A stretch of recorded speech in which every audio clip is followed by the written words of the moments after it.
Oh, nice little feisty win on the road for your Philadelphia 76ers. Now 3-1 through the 4 games. One more to play on Monday. But let's talk about this one live from the Xfinity Mobile Studio. Along with Derek Gow, I'm Devon Bree, as well, the president of basketball operations. We are presented by Bet365. Whatever the moment, it's never ordinary at Bet365. A lot to get into with the big takeaway presented by Xfinity. We'll get to that a little bit later. Player of the game, certainly here tonight. So much to get to. Saturday night, it's freezing outside. Everybody's just bundled up in the house, and you're tired of that old movie you keep watching. Make sure you tell everybody to hang out with us here tonight after a pretty good win by the 76ers with one more on this 5-game trip that we said was tough, but they're showing some really good fight as they pick up these W's. Before we get to the guys, let's just set up the main thing for the show here tonight as we lay it all out for you. For the main thing, they show a lot of grit for their 3rd win of the road trip tonight against the Phoenix Suns. A lot of physicality from that Suns team, some mental toughness that you had to see them fight through and not get into any real type of altercations. Not a real altercation. I mean an NBA altercation of where you're being baited into a technical foul here or baited into some other thing here, where some calls you also thought maybe should have gone your way on some of these challenges and a few other things there. They had to show, Kyle, a lot of grit and toughness in this one. And this is a really, really good road win for this basketball team. All that being said, Devon, you know exactly where my mind is going to start. Can you address that first though, since I set that up? Yeah, you know why it felt like they were tough? Because they had their 2 best players on the floor for all 48 minutes of the game. I don't understand why it has been so difficult for this basic basketball concept to be instilled in Nick Nurse and get to this point where he made the choice tonight to say, if Tyrese Maxey is on the floor and Joel Embiid is not, we're good. If Joel Embiid's on the floor and Tyrese Maxey is not, we're good. It's so basic. Keep your 2 best players on the floor. So they finally did it, and they absolutely killed the non-Embiid minutes tonight. He ended up being like a pretty big minus, I think, for this game, where they had some stretches where they're just holding the fort because Maxey against backups, instead of just playing him against the other team's best lineup, is destroying people. And Maxey and guys that he has chemistry with on that second unit are killing people. It's not that complicated. That is what drove that win. They did not get an A+ Tyrese Maxey game. They did not get an A+ Joel Embiid game. They did not get an A+ game from absolutely anybody on this roster. They won the game because they staggered their stars. That's the main thing to me. Nick Nurse has talked. I've literally asked him about this in press conferences, and he has acted like it's this super. Sometimes you can't do it. VJ Edgecombe was out of the game in foul trouble. Maxey was resting at the end of the first half, and instead of bringing one of them back in, he subs Trendon Watford in, but he still has Joel Embiid. So they go into the half on a high note. It's not that complicated. Thank you, Nick Nurse. Please do it every game. So anyway, I agree with you, Devon. They are 4 games into this road trip. They are 3-1 on the road trip. And I think, said coming in, I said I would love a 5-0. They're 3-1. They can't get the 5-0. But I think it was a performance that showed they were a little bit upset about that Lakers game and how that unfolded the other night. They had some business to take care of. This is what we asked for. When you have a tough loss, when you let one get away, you come back, you don't feel sorry for yourself. You don't fall for the Dillon Brooks shenanigans. Like they had the one moment with Oubre and Brooks at half court, but Kelly, right after, he did shove him and Brooks did flop. Both of those things can be true. Kelly did the right thing, put the hands up, walked away, didn't turn it into a bigger thing. Devin Booker got real deep in his feelings for no reason about an overhead shot from Joel Embiid. I don't know why he was so upset, but they walked that line of emotion, I thought, really well as a team.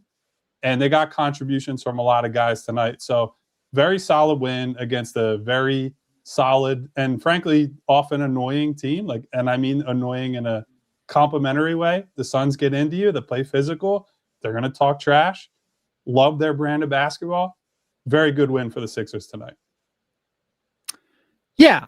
No, and I think what I liked about this win is it wasn't really a pretty win. Like at no point, I agree with Embiid. This felt like a couple years ago Embiid game where you're like, yeah, he's playing all right, but he's not really like, he never feels like he's really dominant, blah, blah, blah. And then you look up, he's got 33, 9, and 3 and made some big shots.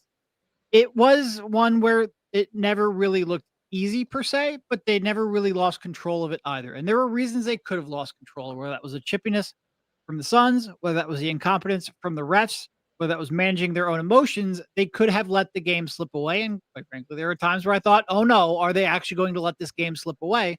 But for the most part, they came up with that big shot. Maxey hit that step back three. They made their outside of one for Maxey, made their free throws down the stretch. They stopped turning the ball over for a couple seconds and were able to ice the game. They did enough to win against a good team in a tough place to play when there were enough things going against them where they could have folded. And it was, they're sitting here now 3-1 on the road trip. Some pretty big wins here that they've collected with one more game to go. And you're pretty impressed with the resilience that they've showed. And you're not always going to have a pretty night. You're not always going to have things go easy. But I think this was a real solid win. Yeah, I thought, and it was towards the end where they started to do the stuff that Derek, you just talked about. You weren't sure at the end how it was going to play out because are they going to do it again? Because we've seen it so much from this team where they just drop the ball and it slips right through their hands, and then next thing you know, they lose by 3 points, and we're reacting in a different way. This felt like a tough playoff type of win that they're going to have to gut out in April, in May, if they're fortunate enough to get into May, where they're going to have to find a way to dig deep and do this like they did tonight.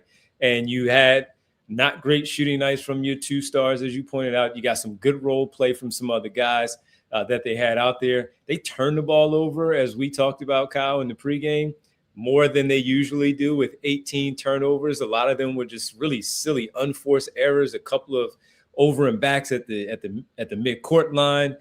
Even if you get shoved somewhere along those lines, you still have to be a little better of making sure you're not straddling that line to even give the official an opportunity to make a call like that. There were just some things that they do occasionally late in games where it starts to frustrate you, but they found a way to get through it. And we've even talked about with Maxey where he has to find a way, as we keep saying, finding a way and dig deep late in the game. The defense was a little frustrating on him. He couldn't make his 3-pointers there tonight overall. And he needs the All-Star break, as we know. But they persevered. And that's what you want to see. You want to see contributions from everybody else where I thought they should have been up by 20 a couple of times, but things happen. A few mistakes here and there that went the other way for them against the Suns. Suns making some threes when they couldn't make them early. And then they're right back into the game. They can never really put them away, even though it seemed like they were in control all night long, which they basically were. They just could not put them away. So I look at it as one of those tough ones, like I said at the start, that you're just going to have to find a way to win these basketball games when you get to the postseason in April and in May. So this was a really good one. Tough environment, like Derek said. A nice team that's pretty much right there with them. The Sixers, after this one, 30-22. The Phoenix Suns 31-22, and they had to get through there somehow, and they did. And contributions up and down the roster for whatever minutes some of the guys played, from Justin Edwards to Adem Bona. You needed whatever they gave you tonight for a win like this one to walk away out there against a quality Suns team winning by 6. So just gritty, just a gritty one that we don't often say from them. You look at them in like a more finesse team. Are they tough enough out there on the floor? Now, I don't mean individually. I just mean as a group collectively to overcome some of the things that we just pointed out. And they did tonight. And they didn't do it against Los Angeles on Thursday. They did tonight against the Phoenix Suns. So I want to bring up something I thought was a big key to that game. We talk a lot, either on this show, on social media, written form, wherever it might be, about how the Sixers play defense. This is an example of the defense working, because Devin Booker ends up scoring 21, in part because he got Kelly Oubre committed two of the most ridiculous fouls of the season in the span of about 30 seconds. but he only took 12 shots tonight. And they did a great job of, we're going to funnel these shots where we want them to go. We're going to help off of different shooters, and we're going to have to live with the Royce O'Neals of the world, the Colin Gillespies of the world, Ryan Dunn, further down the rotation, Goodwin, all these other guys. We're going to let them shoot, and we don't think they can make enough shots to beat us. Devin Booker, when he gets going and, he can burn the arena down, basically. We've seen him do it against the Sixers. They picked their poison, and they said, we're going to prevent you from getting shots off. We're going to force the ball out of your hands, and we're going to make other guys beat us. And that was a successful strategy tonight. If not for those 2 Oubre fouls at the end, you're talking about a game where he has like 15 points on 12 shots. And that on any night against Devin Booker is a really, really good night. So while there are downsides to the way they play defensively, and they were helped by the Grayson Allen absence because he's one of their better shooters. He's a real weapon off the bench. You leave him alone, that's a different proposition than some of these other role players. But I do think that was a really good defensive performance that ties into what you're saying, Devon, on the grit side. Like, I think it does require, although you're sending extra help and sending two and doing different things, it does require initial good defense. Whoever's in isolation to start, and there were a lot of guys. Like, we're going to talk about Trendon Watford later, but even he put some good possessions on tape against Devin Booker in space tonight, and he is not a guy that I think we generally trust all that much defensively. So I think man-to-man, they really did a good job tonight, and obviously did well to send proper help and not gamble too much. Tyrese Maxey had a possession on Booker in the post where he just ripped him from behind, and that was a one-on-one type possession. Like, that's one where Booker can probably just shoot over him and use the size advantage a little bit, and Maxey did a great job there. So, like, lots of little examples throughout the game. I think Joel, although I didn't think he had his best game, I think he had some of his best defensive explosiveness tonight. Like, he had a recovery block on Mark Williams after he beat him down the lane that I said to members of our Discord during the game, I was like, man, I didn't know he was still capable of those types of plays on defense. Like, the speed needed to make that play, plus the vert to get up there. That's something we weren't seeing earlier in the year. And so a lot of encouraging things on the defensive end tonight. It wasn't like a true slugfest, I don't think. Phoenix did miss some open threes, but that's the gambit, right? You're going to give up something. It wasn't going to be Devin Booker just destroying you in one-on-one and playing drive and kick. It was a lot of, hey, okay, Royce O'Neal, go right ahead. And that ended up being the winning strategy tonight. We'll say this real fast, Derek. Can they please, we say this every game about Quentin Grimes. He does it once, twice, 3 times a week. Kelly Oubre clipping Devin Booker a couple of times there at the end. Can they stop fouling three-point shooters when they're behind the three-point line? We watch a lot of basketball, and yes, they're not the only team that does it, but there seems to be more infuriating in the moment, especially the timing of those fouls. I would love to look up the stats on this. It feels like they foul more three-point shooters than anyone else in the league, and it's not even Grimes definitely does. Absolutely. Twice a week, man. And though doing it at the times that they did, it was, first of all, it dragged the game out longer, and as someone who's old and tired, I didn't love that. But second of all, it made a game that should have been a pretty comfortable win a lot closer than it needed to be. And look, I get some of them were a little bit ticky-tack, like some of them were, marginal contact. You don't make marginal contact on a three-point shooter that late in the game. You just don't do it. And Grimes basically tackles people on some of these fouls. And he's like, what? I didn't do nothing. What do you mean? He drives me nuts with that. Going back to Kyle's point real quickly, my issue with their defensive scheme has never just been like, oh, they show two to the ball a lot, or they show a lot of help, try to get the ball out of his hands, try to force turnovers. I don't mind that. It's just, it seems like a really good shooter is always open one pass away. And look, they got lucky on some. Like, Gillespie had a bunch of pretty good looks that normal night he probably makes. But I think for the most part, Kyle's point is true, in that the ball ended up in the hands of people that you are comfortable with them shooting. And if they beat you, you tip your hat to them and you move on with life.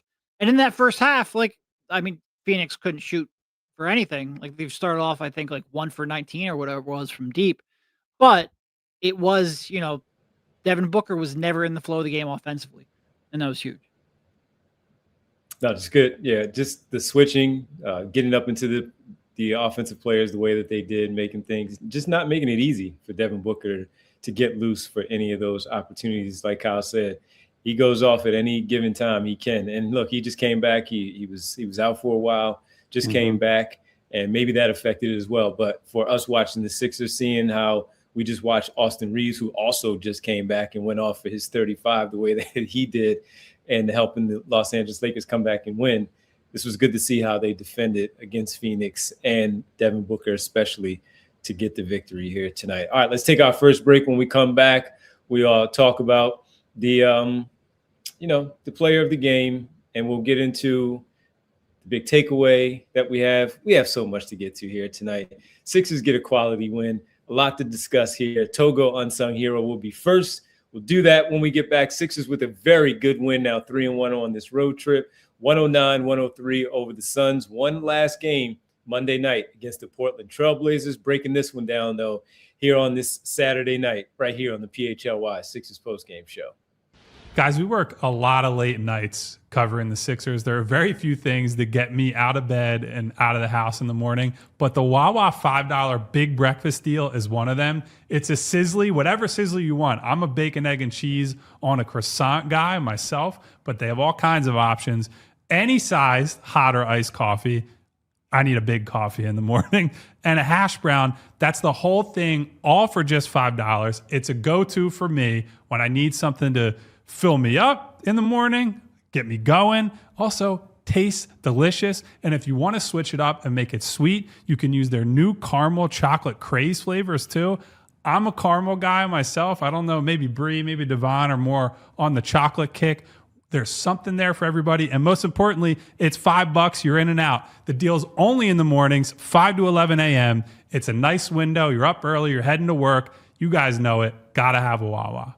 Do we really want to see Tyrese Maxey playing the center position? Of course not. No, it's not worth the risk for the basketball team, and it's not worth it for you to waste your time or lose your money, and that's where Togo comes into play. You keep your stars focused on what they do best, and the same idea applies to your business. For small and mid-sized businesses, competing with bigger companies isn't about working harder, it's about working smarter. With competition heating up, you can't afford to fall behind. AI, it goes way beyond ChatGPT, and it gets overwhelming fast. That's why Togo for you is important. Streamlines your operations by handling customer service, accounting, order management, logistics, admin, data entry, and even complex multi-step processes without the cost of building it all in-house. Every engagement starts with free process mapping, and Togo doesn't bill a dime until work begins. Programs start as low as $1,000 a month and are built to scale without breaking the bank. Visit Harness Togo, that's TOGO.com, and mention PHLY for a free operational assessment. Back here on the PHLY Sixers postgame show, 109-103, the final score. Now 30-22 on the season for your Philadelphia 76ers. How about that? Didn't have 30 last season at all. Man, good to see 30 wins in the win column. Yeah, 30 losses, break. a lot more than 30, in fact. Yeah, they did. So the Sixers right now are still sitting in the sixth place, half game back of the Toronto Raptors in the Eastern Conference standings. Let's get to the Togo Unsung Hero of the night. The Togo Unsung Hero presented by Togo, the leader in operations outsourcing. We talked about him quite a bit with no Jared McCain, no Paul George right now because of the suspension. You're going to need some help with the ball handling aside from the three guards as part of the rotation. And Kyle, we got it tonight. While he only had 6 points, 7 rebounds, and only had 2 assists, did have 2 blocks, played close to 27 minutes, and it was really solid tonight from the floor. And that was Trendon Watford, our unsung hero tonight. Yeah, I thought this was an easy one for me. And this was the first game that I think I've really felt them figuring out how they're going to use him, where using him on both sides of ball screens, right? So jumbo point guard has kind of been his thing. It's what he did in Brooklyn. And I've been down on him in part because when he's playing that role, I would just rather be giving reps to VJ. I'd rather Maxey have the ball in his hands. And I've been more interested in Trendon Watford, short role player, guy who's going to set a screen, coming downhill against a 4-on-3, and then he's got the vision, the passing ability, and then the finishing ability too, where if teams overplay him as a passer, he's got the little push shot in the lane. He's a good finisher in traffic. Like, all that comes together. And tonight, I think you started to see that coming together, where all those reps that Joel got in the snug pick and roll with Ben Simmons back in the day, I think you're seeing that come back a little bit, where him and Watford have a little bit of chemistry that those two are developing in the middle of the floor. They had a nice sequence where Watford set a screen for him, catches it, drops it off to Barlow. Barlow gets an N1 cutting out of the dunker spot. I thought was really nice. Had some real moments in the second half where Maxey's getting either not hedged against necessarily, but they're showing high. And then so Watford is getting the ball between the free throw line, the 3-point line, and he's looking all over the floor. He's finding shooters. He's getting to the rim himself. Like, I think you're starting to see the vision for who he is and what he is for this team. But the other thing that's really important, 7 rebounds for Trendon Watford. And this has been a thing that has picked up for him as he's gotten healthier and he's playing more minutes recently. Rebounding has not been a strength of his historically, but I would imagine it's a point of emphasis from this coaching staff. And when he rebounds the ball, he can be a grab-and-go guy who pushes them in transition. It allows Maxey to run the wing, VJ to run the wing, Quentin to run the wing. And so that opens up options for them in transition. I don't know exactly what the right amount of minutes for him is or what the ideal role for him is, but he played a lot of important minutes in the second half tonight after a good first half. And that's the most encouraged I think I've felt watching him as a cog in a bigger structure, rather than just like, he's good and he's talented, but I don't know that he's fitting with other guys. This was him fitting with the rest of the team. Yeah, no, the rebounding was specifically what I was going to highlight because, well, first of all, A, they just need more defensive rebounders, but B, because he has the ability to handle and push, it does allow, Tyrese and VJ to get out there, get down the court quickly and fill those wings. And Tyrese, yeah, I would, for the most part, I would prefer Trendon's ball handling reps to go to Tyrese and VJ. I agree with that. It would be great to, get back to getting Tyrese some easy looks, especially some easy looks from 3. He doesn't get very many of those right now, especially if they're not created by Joel Embiid. Well, if you've got Trendon who can push the ball and maybe free Tyrese a little bit up in transition or early offense, that would be great. So I think he played a real good game. Should have had 9 points. Probably get into that a little bit later, but yes, we will. But I think he gave them, for the most part, what they needed. A little bit of everything, a little bit of creation, a little bit of rebounding, a little bit of finishing at the rim, like Kyle mentioned. And that one pass that he had, where he looked off a defender with his eyes and created an open cutting lane. He's just pretty much the only player on the team who makes that play and who's really going to manipulate a defense with his eyes and with their motion. It's a little bit of a shame that your best passer and playmaker, and most creative playmaker at least, doesn't really have a perimeter shot outside of that 1-3, isn't really a reliable defender, but you do have to find ways to get that creativity and utilize it in a way that's going to help your stars, because right now, quite frankly, they just need him. Like, they do not have very much ball handling and creativity on the roster. It's one of the, I don't want to say it's a problem because of the McCain trade, because McCain wasn't really a reliable contributor this year anyway, but it was a weakness that is now there's almost nobody left to, like, at least with McCain, you had a chance that maybe he would figure things out and be able to fill that role that you were hoping he would fill coming into the season. Now you've lost even whatever small percentage chance of that hope you have left. You need Watford to get back into form and really give you some of that. I think it's like you said, Kyle, the minutes, you don't know if he'll ever, play this many minutes every time he's out there. I guess it's more situational too, of how it's flowing with him, what they're doing with him out there. If Grimes is having a pretty good scoring game, does he get more of those reps there at that time? Again, depending on the night and what's happening in the flow of the game. But tonight, yeah, he was really good. Just the way he impacted, and as you guys talked about, the 3-pointer that he had with about a second left on the clock, and he caught it, released it, and made it, and then. Well, so we thought there later on. Yeah, so we thought. And yeah, it was it was when he made it at first. Thanks, Bree, for that video.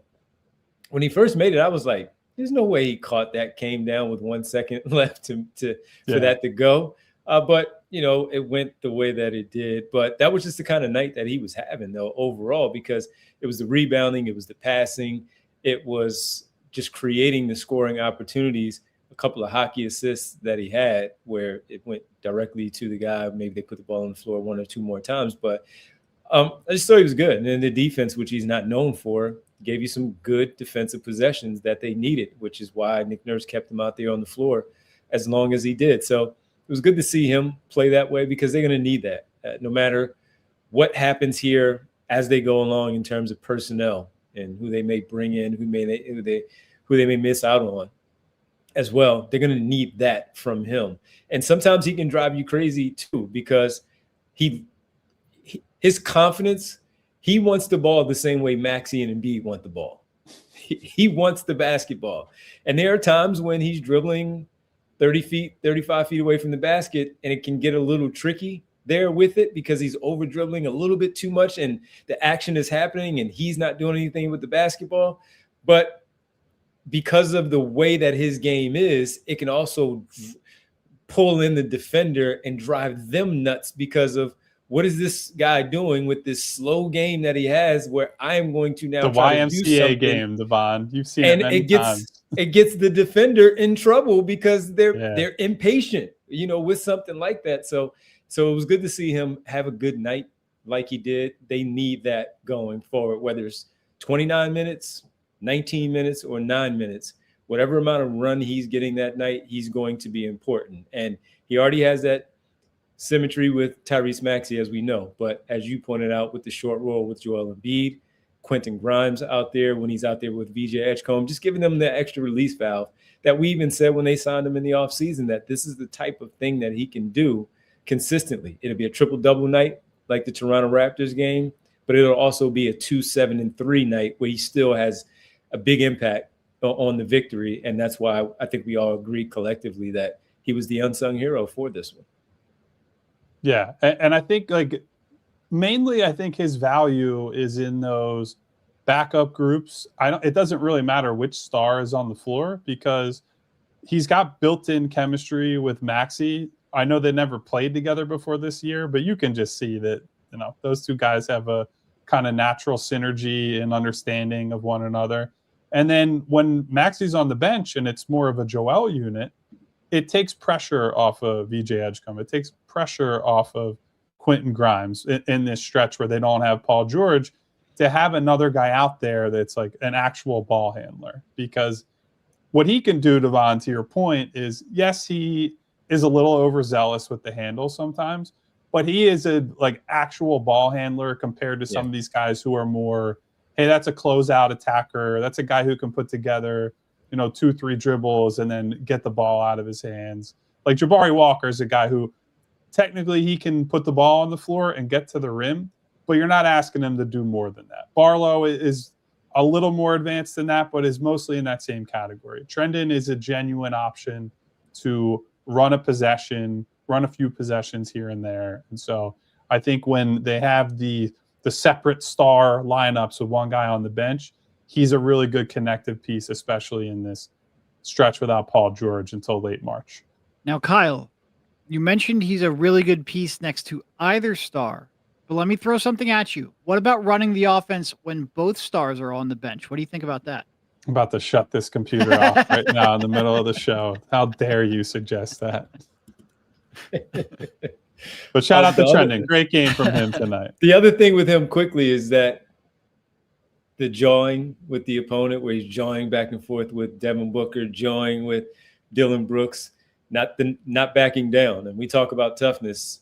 Again, there are no real fights in the NBA, but showing that, you're not just going to come, you're just not going to punk us here while we're out here on the floor. Let's have at it. You can talk, so can we. And we'll stand there, get that tech if need be, if it's at the right time where you can absorb that tech and it's not going to bother anything.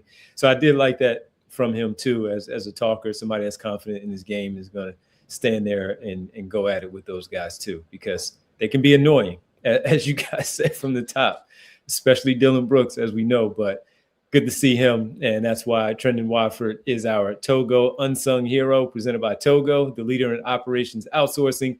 Let Togo handle the work that gets in the way of your work. You call the plays, we execute with Togo. All right, when we come back, got to talk about the player of the game and the other one that wasn't the player of the game, but they were pretty darn good in helping the Sixers secure this win, 109-103 over the Phoenix Suns, 30-22 on the campaign for your Sixers through 52 games. How about that? Nope, not 30 last year, 30 losses, like Kyle said, but 30 wins before the All-Star break, you'll take that. And so we'll get that back on the other side, talk about it all. Big takeaway as well. We'll do it right here on the PHLY Sixers postgame show. And guys, next up, we want to tell you about Xfinity and their 5-year price guarantee. What if you could have reliable and intelligent Wi-Fi? And what if you could keep it at the same price for 5 years? That's the Xfinity 5-year price guarantee. Imagine Wi-Fi that makes everything in your home work together, that finds and fixes problems before you even notice them, like super intelligent Wi-Fi with a sixth sense. And that lets you stream the game even when the whole family's online. All your devices working in perfect harmony for 5 whole years. And here's the best part. No annual contracts, no hidden fees, and Xfinity's best equipment included. Take it from me, a lot can change in 5 years. Championships are won, records are broken, dreams grow bigger. But your Wi-Fi, it should stay reliable, and the price should stay put. Lock in your price and unlock the possibilities with Xfinity. Learn more at Xfinity.com. Xfinity, imagine that. Select plans only. Restrictions apply. And guys, next up, we want to tell you about Monarch. Managing your money doesn't have to be a struggle this year. One of my financial goals for the year is to get enough money for a down payment on a house. With Monarch, you can set yourself up for financial success. Monarch is the all-in-one personal finance tool designed to make your life easier. My favorite thing about Monarch is how well it shows you exactly where your money is going, so you can make educated decisions on how to manage your finances better. Monarch isn't your average personal finance app. It's built to make you proactive, not just reactive. Monarch gives you automated tracking and clear projections, so you can see that you're on your way to hitting that financial milestone. Monarch delivers real results for real people. Monarch helps save users an average of $200 per month after joining. Set yourself up for financial success in 2026 with Monarch, the all-in-one tool that makes proactive money management simple all year long. Use code PHLY at monarch.com for half off your first year. That's 50% off your first year at monarch.com with code PHLY. Post-game show. What happened? Two-time Tuesday. I think this time it wasn't him who had himself muted. It was auto-muted during the ad break. He just talked too soon. I just little excited. As soon as I saw he's it fired up for the big takeaway. A little bit premature, Devon. It happens to all of us. All right. That's all right. We have ad reads for that, man. We have stuff for that, so it's okay. It's all good. PHLY After Dark.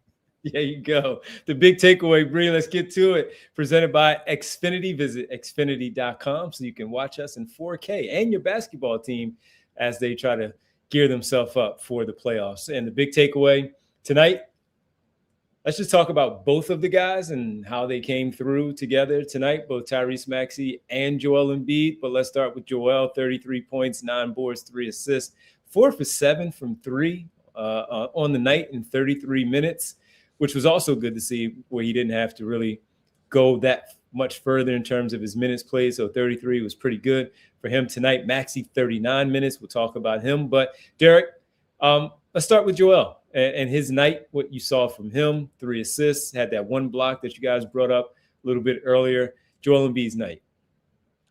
Yeah, no, I think it was overall a good night. It was, I do agree with Kyle. I think he made a number of really good defensive plays that are, so much of Joel Embiid's defense right now, because I think more or less defense is where I have way more concerns about him, like translating in the playoffs, and more specifically where I have concerns about the team. And so much of the question is like, is he sort of like pacing himself? Is he saving himself, or just worried about whether he lands funky on a block attempt or whatnot? Does he have the confidence to elevate in traffic? And the more glimpses he gives you of plays like that chase down block that he had, the more confident you go like, okay, well, in May, when the games really, really matter, he can impact on that floor more than he currently is. And I think I am getting to that point. You know, offensively, look, 33 is great. Got the free throw line a bunch. Didn't get maybe as many calls as he wanted. Had a few pretty shameless foul baiting attempts. But A, he could score whenever he wanted for the most part. B, the jumper's coming around in a big way. And I've pointed out the mid-range jumper a lot here over the last couple of weeks. Over the last basically 6 weeks or so, he is completely knocked down from the mid-range, and he's starting to, like, that three ball is going in more and more and more. And that's great to see. And I also thought some of his passing was on point too. Even though he didn't have a big assist night, like he had, I forget who he kicked it out to in the corner. It might have been Kelly, where like ball's swinging around and he just gets it and it's immediately over. Like he's making passes early, not so much the ball stopping, but quick ball movement, you know, while the defense is still rotating, getting them caught off guard and off balance. And I'm just happy with the way he's playing. So it's, you know, like I said, it was a compared to some of the other nights he's had recently, it wasn't like a wow night, but it was a good night pretty much all around. If it's the play that I'm thinking of, Derek, what I loved about that sequence was it was a quick Maxey Embiid pick and roll. He gets the ball at the nail, or not the nail, at the elbow, and it was a instinctual, Kelly's open, to the corner, bang, hits the three. Speaking of, I think they were actually pretty purposeful about generating some threes for Kelly tonight. You saw Barlow as a screen setter out of the dunker spot a few times, and even when Kelly missed those shots, Barlow had opportunities to get offensive rebounds, so that was an interesting wrinkle there.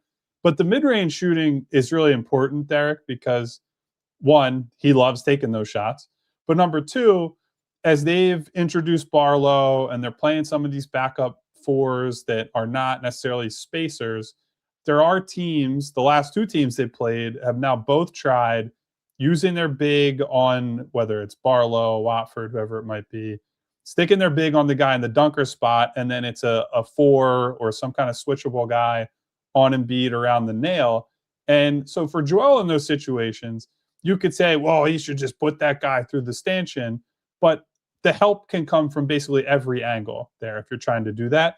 And so instead, when it's Dillon Brooks, when it was Jared Vanderbilt, Jake LaRavia in the previous game, he's going to sit there and he's going to use the jab step, set up the shot, and take a mid-range jumper that right now is just absolutely firing on all cylinders. So not the cleanest game from him in all respects, but a really, really good game. And to tie it into the Tyrese Maxey component, I think the thing this year, Joel is a big catalyst for this, but Maxey deserves his own share of the credit for sure.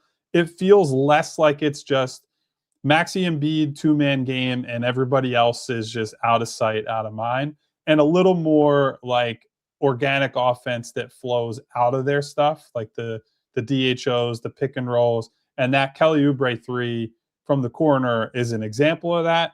There are, you know, Dominic Barlow back cuts or cuts out of the dunker spot where he's just getting the quick drop-offs. I think Maxey's not in on the Watford short roll play we talked about earlier to Barlow, but Joel's at the nail, Watford coming downhill, then Barlow come out of the dunker spot. Like, they're using the attention that these guys draw on all their different floor spots, and they're setting up other guys. And Maxey has talked about this quite a bit, that he is most excited about the fact that, yes, Joel has been very good, but Joel's been very good in a way where he's scoring 30 and he's spreading the ball around. They're spreading the wealth, so to speak. And that was a goal of this team and of Nick Nurse when they went to training camp and you know, went overseas and had those two preseason games against the Knicks. They wanted to play in an offensive style where everybody gets touches, everybody feels involved. And when you hear these guys talk about their team chemistry, their cohesion, their just love for one another, quite frankly, some of that is the personalities, but some of that is also the way that they're playing makes them all feel like they are a part of something rather than just guys hanging on to Embiid and Maxey's coattails. And having covered a lot of different teams and frankly a lot of versions of Joel Embiid teams, I can tell you that makes a difference for these guys. When you go through tough times within a game, within a week, within a month of a season, you need everybody to feel like they're all pushing together and pushing in the right direction. And I think the two main stars have been leaders on that front in a really important way. So I looked it up while Kyle was talking. Since December 12th, so we're talking about 22 games played for Embiid. On mid-range jumpers, 16 feet 3-point line, he is shooting 53.4% over that 21-game stretch. That doesn't include tonight's game, where it was certainly making them at a high rate too. And over the last 10 games, he was shooting 50% from 3-point range. So both of those coming back at the same time are huge. It's a layup. It's back to being a layup for him, and they need that. He needs that individually to get him going. Just to stay on the Maxey side, for me, a couple of things that I liked, even though the scoring wasn't there, because the shooting was terrible tonight. Even if you take away the 3-point, he still was like 5 for 14 on the night, which is not good.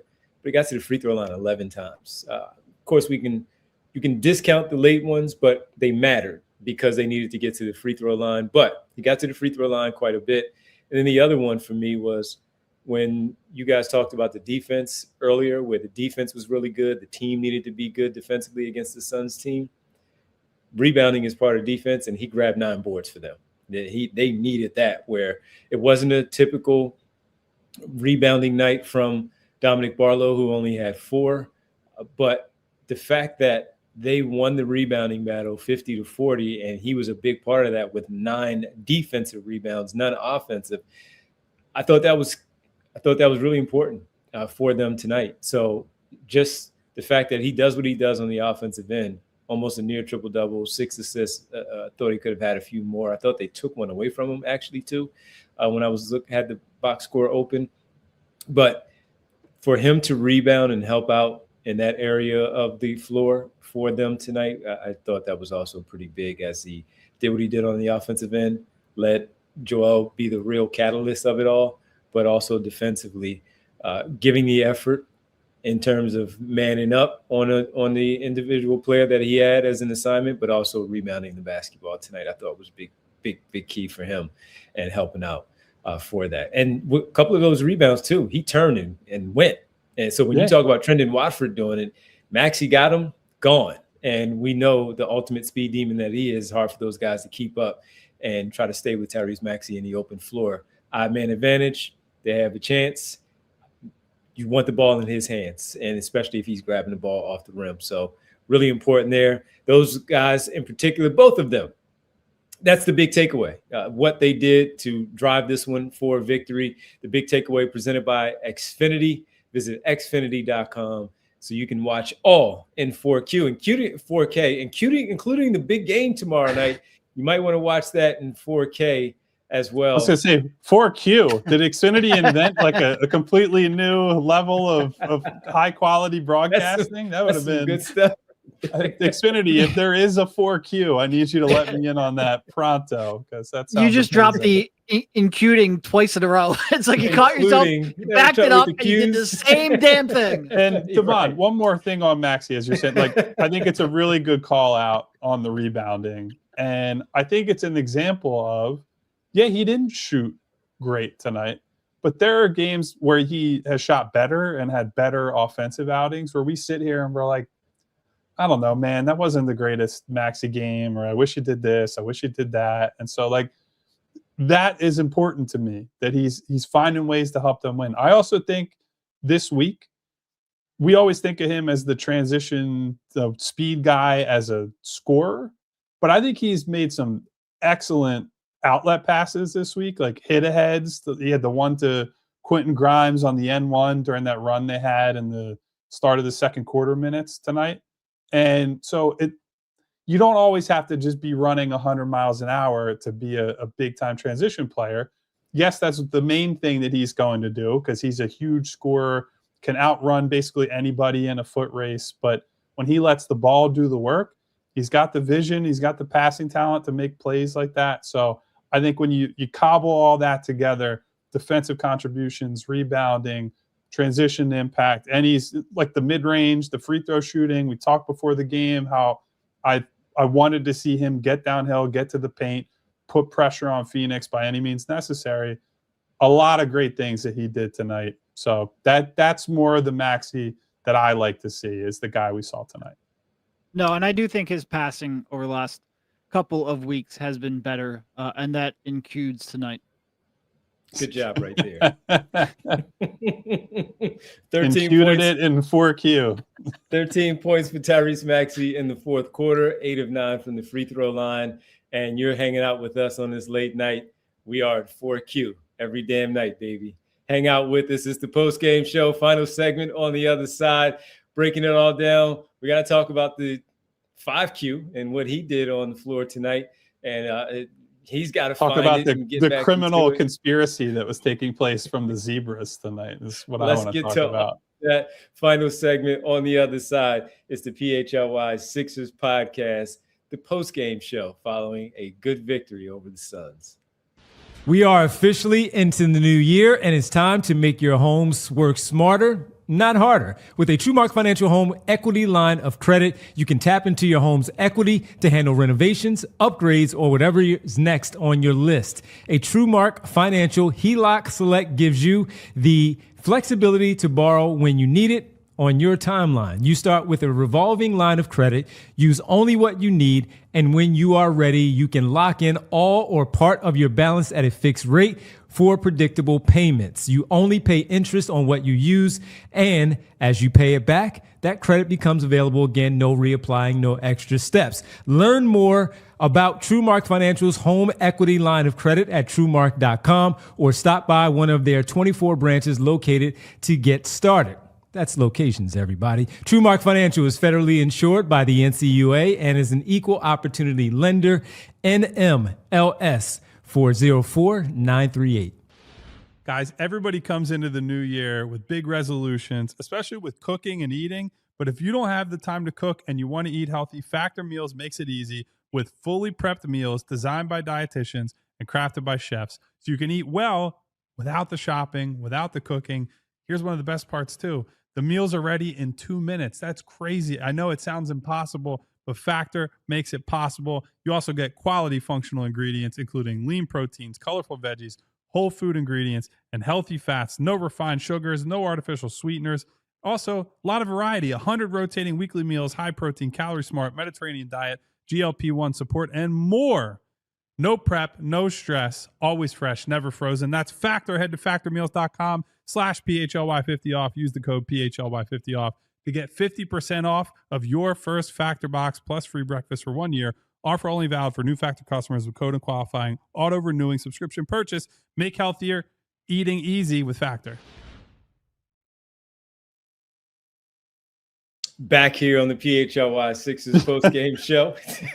Come on, your pause. I was just laughing at how many words I have to get in at the end of that Factor disclaimer. It just cracks me up every time.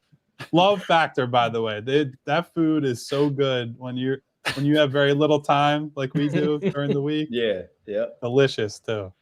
I don't know why. It's probably because we've had a really long week with a lot of really late nights. But like your pause there just absolutely killed me. It wasn't as funny as I think I made it out to be, but it killed me. Perfect. 4Q, baby. 4Q. 4Q, man. Let's get to it. All right. Final segment here for us, everybody. Let's talk about a few things. Let's get into some of the officiating that I knew drove you guys crazy. Derek, just some of the calls that were made and some of the calls that weren't made. Which ones frustrated and bothered you the most of how this one was officiated? We better be aligned on number one, Derek, or I'm going to be pretty upset. I'm just going to be honest. I'm going to cede my time to Kyle because I know he's a more animated guy, and this is right in his wheelhouse. So this is like a New Beck tradition. So please. Well, I was going to say who we really need is my dad, the elder Newbeck, on the show right now, because I think I've said on the show, but for anybody who's not familiar, Devon and Derek have been part of this experience. He might be the biggest ref guy that has ever lived. Every single game, if they lose, no matter who they played, no matter why they lost, somehow it was the fault of the officials. Love you, Dad, by the way. He got me into sports, so I owe a lot of my career to the sicko that he turned me into. But that non-overturn on the Sixers challenge in the second half, On the Quentin That was one? the most made up explanation I think I've never heard them say that someone was firmed up, which, by the way, pause on that term. I was going to say, I've heard people say that. Extreme pause on, he said firmed up his foot. It's like, bro, he never stopped moving. Not once. He's still sliding his feet, moving into Quentin Grimes' path as he's going up with the ball. That might have been the clearest blocking foul I've ever seen in my life. Like, that is a textbook. He did not take a charge. The fact that they ruled it a charge in real time is bad enough. To go to the replay, have the benefit of seeing that, and then giving me the most bogus, made-up explanation I've ever seen in my life, just added insult to injury. For shame, every single person on that officiating crew and whoever was at Secaucus should be investigated. I don't know if they have Bet365 accounts that the FBI needs to look into. That is the single most ridiculous foul call on replay review that I think I have ever seen. So there were some other ones. Like, I think that one was clearly number one. That Yeah. was clearly number one. I think there was some confusion on the broadcast behalf about the overturn on Watford, where they made it sound like they were calling it a 2. Yeah. And I was like, number one, no, because I'm looking at the points that came off, and it was a removal of 3 points. Yeah. I can do the math. I did get through college somehow. So that was bad, but I think it was more of I don't know if it was a miscommunication within the arena, or maybe Kate Nala just heard it wrong, whatever. And then there were just a bunch of other ones where you're like, how many times this week have we sat watching a Sixers game and you're like, they really have to go review this? Like, they couldn't get that standing 8 feet away staring at the play. I don't understand. I want to get rid of replay entirely. Has been a corner I've been on for a long time. And that challenge tonight that they were unsuccessful on might have radicalized me even further. Because if you can't use replay to get that call correct, I don't need you to waste my time. Like, figure something else out. I would rather have a clone of Red Panda in every single NBA arena that you hit the challenge button, and instead of there being a replay review, Red Panda just rides her unicycle around the arena for 2 minutes. That would be a more productive use of all of our time. I think you should be doing that even if they keep replay. Like, what are we doing? Listen, there's some ethical issues with cloning that we could probably do a full hour show on that. I don't want to disrespect the GOAT Red Panda, but I'm so over it with these replays and the incompetent officiating. Yeah, no, that Quentin one was, I couldn't believe it when that was bad, when that didn't get overturned. Yeah, and even when I brought up the 2 at the half court line, where they called 2 over and backs on Maxey and Watford, one of them you got to call a foul. I think it was the Watford one that was more. It was, yeah. You got to call that. The guy's being shoved. He's getting over the line and he's being shoved. Why are you not calling that? When I thought Devin Booker clearly traveled right in front of the refs, where he took 3 steps, and then the guys are looking at him like, "You're not calling that? Oh, let me get back into the play." So I thought they were questionable, tonight with a lot of things. The guy who's got a family member in the league has got to make sure he treads the line carefully. You don't want that getting up to the head of officiating. Look what he's doing over here. You're not getting a whistle for a month. Yeah, it was funny because I was like, all right, let me go in the kitchen real fast and throw this away. And my daughter was watching the game, and I came back and I said, what happened? She said, no, they overturned it. How? How'd they overturn that? But yeah, it was really bad. So officiating not that great tonight, but the Sixers nevertheless got the victory, and they really came through with this one. Any final thoughts on this before we'll have our pregame on Monday for the Portland Trailblazers and the Sixers' final game of the trip. But some okay minutes for Bonin tonight. Grimes still not really finding his offensive shot. So those 2 guys in particular. I would say I was really pleased with Adem's first shift tonight. I said in the Discord during the game, I think that was the best defensive rebound Adem has ever had, where it's just a one-hand snare, but then he tucked it and he stayed big. He forced the Suns to kind of drape all over him, committed a foul. Love to see that. And then the second one was a play where he just went up and attacked it midair, two hands, squeezed the ball, come down. How many times on this show with Ricky Council, for example, did we talk about love that two hands on the ball rebound? Go get him, Rick, by the way. The only thing Ricky did that I appreciated. Oh, man, we love that rebounding from Rick. But look, Adem is never going to be a guy who stands, boxes somebody out, and reads the ball off the rim to get like floorboards and just gets pure fundamental rebounds. He can be a guy who can go high point the ball and grab it. So that was a good example of what he can do as a defensive rebounder. Good shift from him tonight. Did what he needed to do with Maxey running the show in those minutes. Yep. Had a real nice block too there in the first half. Yep. Yeah, he did. Yeah, no, that was real good bone game. Real good bone. Yeah, good bone game. Grimes, he needs the All-Star break too. He just needs a break to, just like we talk. We don't know if it's fatigue or he just doesn't have it right now, but he needs a break. And hopefully, once they come back from the break, I mean, he's here. He's the third guard. They have to get him going somehow. The guy needs a break.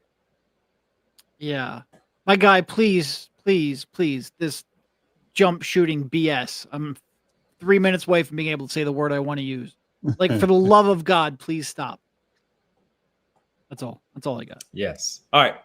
Let me ask you guys this before we get ready to hit roll call and Derrickson say some bad words once we get into overtime. Super Bowl tomorrow, Seahawks, Patriots. What are the plans?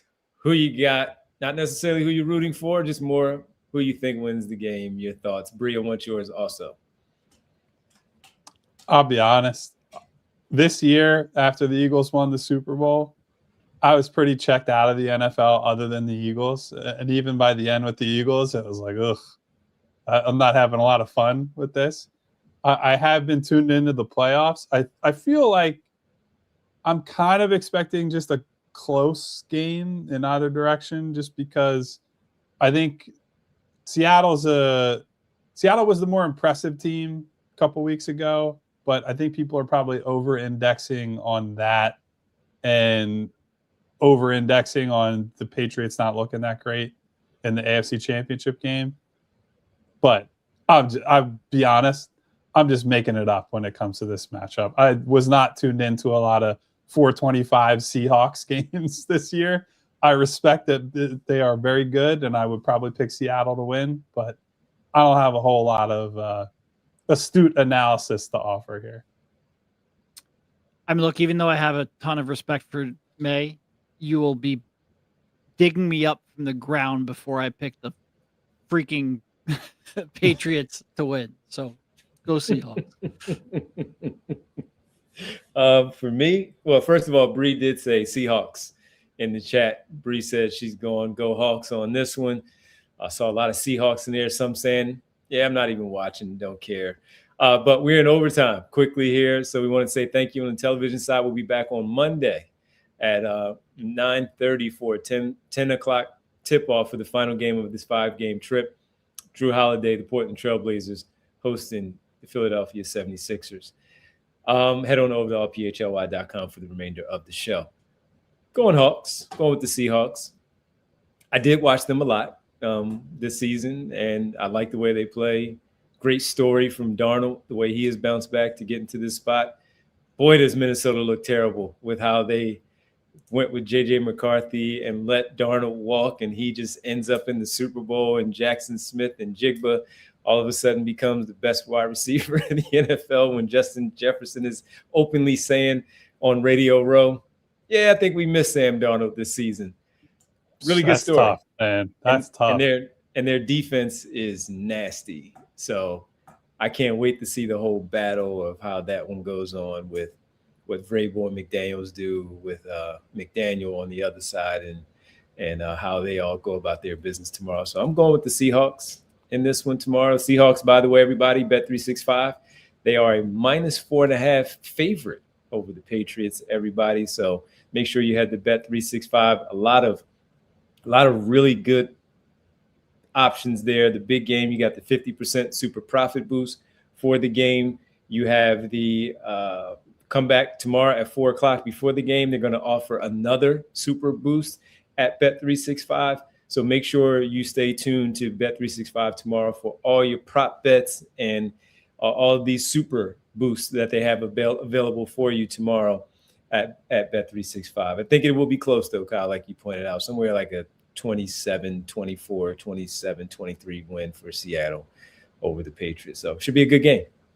Should be good. Much better in New England game, as you pointed out, than a snow game in the frigid temperature in Denver in the AFC Championship. So I agree with you there. All right.